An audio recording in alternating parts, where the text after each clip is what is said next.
TSR study পয়েন্টে সকলকে স্বাগত জানাচ্ছি।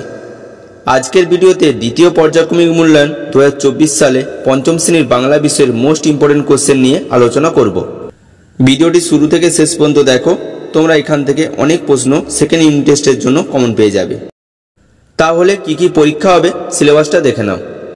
সিলেবাস: পাতাবাহার বই থেকে পরীক্ষা হবে মাঠ মানে ছুট, ঝড়, লিমেরিক, মধু আনতে বাঘের মুখে, মায়াতরু, ফণিমনসা ও বনের পরী, পাহাড়িয়া বর্ষার সুরে, বৃষ্টি পড়ে টাপুর টুপুর, বোকা কুমিরের কথা, চল চল চল। আর ভাষাপাঠ বই থেকে পরীক্ষা হবে লিঙ্গ, বচন, চিঠিপত্র। এই সমস্ত অধ্যায়গুলি সেকেন্ড ইউনিট টেস্টে পরীক্ষা হবে। একের দাগ, সঠিক উত্তরটি বেছে নিয়ে লেখো। এখানে 4টি করতে হবে, প্রতি প্রশ্নের মান 1 করে। আজকের প্রথম প্রশ্ন, একের দাগের ক, মুকুট হয়ে ঝাঁক বেঁধেছে হাজার লক্ষ কোটি হীরার মাছ। সঠিক উত্তরটি হবে মুকুট হয়ে ঝাঁক বেঁধেছে লক্ষ হীরার মাছ। পরের প্রশ্ন খ, বাঘের থাবা থেকে ধনাইকে বাঁচালো তমাল গাছ, সুন্দরী গাছ, তবলা গাছ। সঠিক উত্তরটি হবে বাঘের থাবা থেকে ধনাইকে বাঁচালো তবলা গাছ। পরের প্রশ্ন, হিমালয় পর্বতমালা রয়েছে ভারতের পূর্ব দিকে, পশ্চিম দিকে, উত্তর দিকে, দক্ষিণ দিকে। সঠিক উত্তরটি হবে হিমালয় পর্বতমালা রয়েছে ভারতের উত্তর দিকে। পরের প্রশ্ন ঘ, আমি শব্দের বহুবচন হল তোমরা, আমরা, তোমাদের। সঠিক উত্তরটি হবে আমি শব্দের বহুবচন হল আমরা। 2 দাগ, একটি বাক্যে উত্তর দাও, যে কোনো 5টি।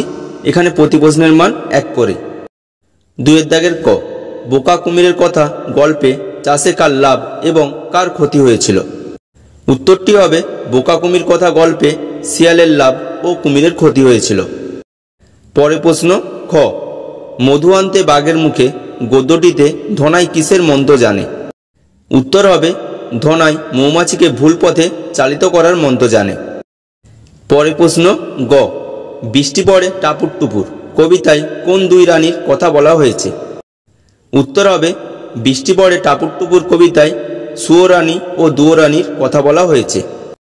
পরের প্রশ্ন ঘ, ঝড় কবিতায় শিশুর দল ছুটে চলে যেতে চেয়েছিল কেন।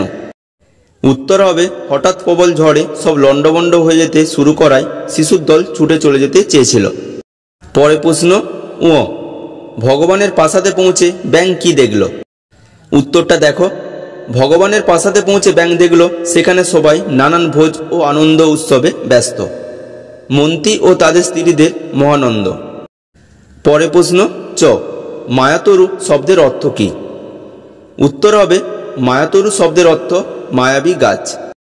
3 দাগ, লিঙ্গ পরিবর্তন করো, যে কোনো 2টি, প্রতি প্রশ্নের মান 1 করে।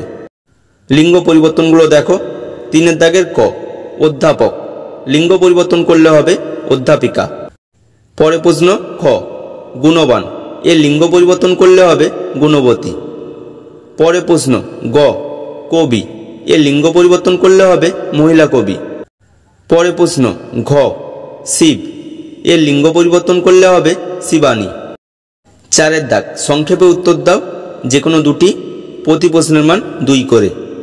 4 দাগের ক, ফণিমনসা ও বনের পরী নাটকটিতে ফণিমনসা গাছ কাঁচের পাতা ভরে উঠবার পর তার চেহারাটি কেমন হয়েছিল। উত্তরটা দেখো, ফণিমনসা গাছের কাঁচের পাতা ভরে উঠবার পর তার সারা অঙ্গ ঝলমলে উঠেছিল। সেই কাঁচের পাতার ওপরে সূর্যের আলো পড়ে রংধনুর রং ঝিকিমিকি খেতে লাগলো। আলতো হাওয়ার দোলায় টুংটাং শব্দ হতে লাগলো।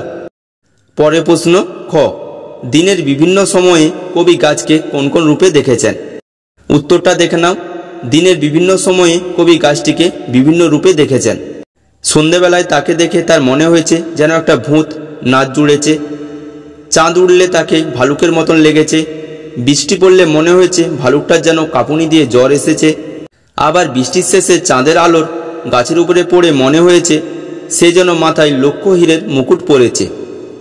আবার সকাল হতে গাছটিকে দেখে মনে হয়েছে সেখানে যেন একটি রূপালী ঝালর পড়ে আছে। পরের প্রশ্ন গ, বৃষ্টিতে নদীর এপার এবং ওপারের যে বর্ণনা কবি দিয়েছেন তা নিজের ভাষায় লেখো। উত্তরটা দেখে নাও। কবির বর্ণনা অনুযায়ী নদীর এপারে প্রবল বৃষ্টিতে গাছপালা সব ঝাপসা হয়ে এসেছে। আর নদীর ওপারে মেঘের মাথায় যেন 100 মানিক জ্বলছে। 5 দাগ যে কোনো একটি পত্র লেখো, এর জন্য 5 নম্বর থাকবে।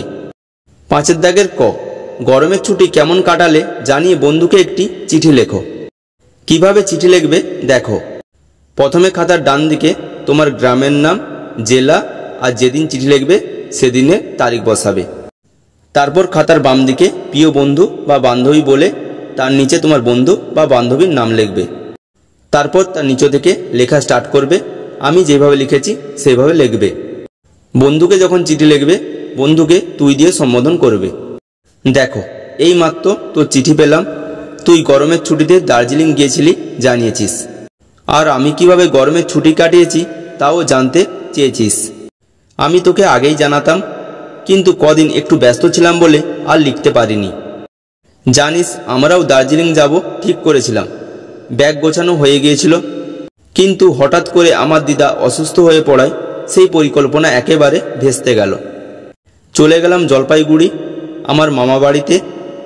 দিদা সুস্থ হতে হতে আমার ছুটিও শেষ হয়ে গেল। তবে মামাতো মাস্তুতো ভাই বোনদের সঙ্গে চুটিয়ে আড্ডা মেরেছি, অনেক খেলেছিও, আর কাছ থেকে দেখেছি ডুয়ার্সের জঙ্গল। দার্জিলিং হয়তো যাওয়া হয়নি, কিন্তু তা বলে গরমের ছুটি যে খুব খারাপ কেটেছে তাও বলা যায় না। যাই হোক, বাকি কথা দেখা হলে বলবো।